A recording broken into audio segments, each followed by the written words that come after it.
Mana bu eski ustalarimiz ishlatadigan tunka qaychi bo'ladi. Mana bu esa Ferro Pro Plus professional ustalar ishlatadigan tunka qaychi.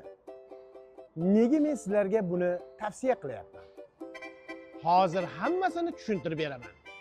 Eski ustalar qaychisi katta kuch, ko'p vaqt talab etadi. Ferro Pro Plus tunka qaychilari tez, aniq va mukammal kesish imkoniyatini beradi.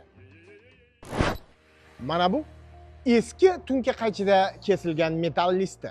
Mana bu esa Ferro Pro Plus professional ustalar tunka qaychisida kesilgan list. Xo'sh, siz dastaklari sirpanchiq, noqulay, og'ir tunka qaysini tanlaysizmi yoki bizning professional ustalarimiz ishlatadigan ajoyib Ferro Pro Plus professional tunka qaysini tanlaysizmi?